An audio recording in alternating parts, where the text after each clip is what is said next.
Great to see you.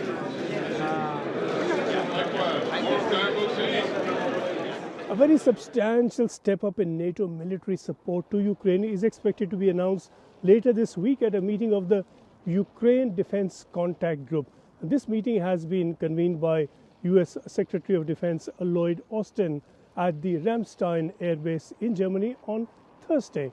And this contact group, as we know, comprising about 50 nations, has been the principal instrument for arming Ukraine. And the decision now to convene this meeting at quite short notice is a pointer to an urgent perceived need to give Ukraine very much more of what it has been asking for, and really to do this now very fast.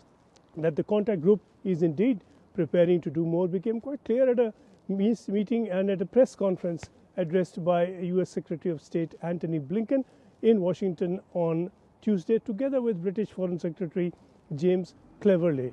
Now, Blinken was asked at this meeting at the press conference why the US is not doing even more to give Ukraine tanks, aircraft and other heavy weaponry. Blinken said that the US support is evolving as the need emerges. We remain committed to sustaining our security assistance to Ukraine as it defends its people against Russia's brutal attacks. But the bottom line is we are determined to make sure that Ukraine has what it needs to succeed on the battlefield. As we've said, the fastest way to bring this war to a just and durable end, to get to diplomacy, to get to a negotiation, is to give Ukraine a strong hand on the battlefield. That's exactly what we're doing.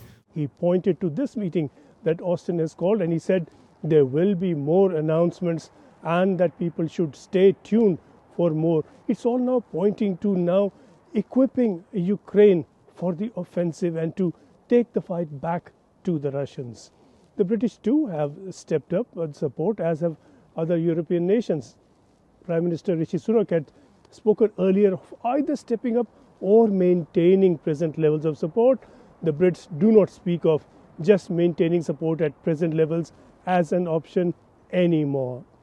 The British are in lockstep with the Americans, as emerged at the press conference, also over Iran to end the repression and on the US determination, as Blinken said, to stop Iran becoming a nuclear power. We're focused on what Iran is doing in terms of the provision of weapons to Russia to use against innocent people and the entire energy grid.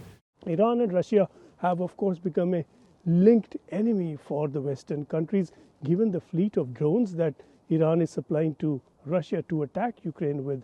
It is a front that NATO and its supporters are now planning to take on more powerfully and with more firepower.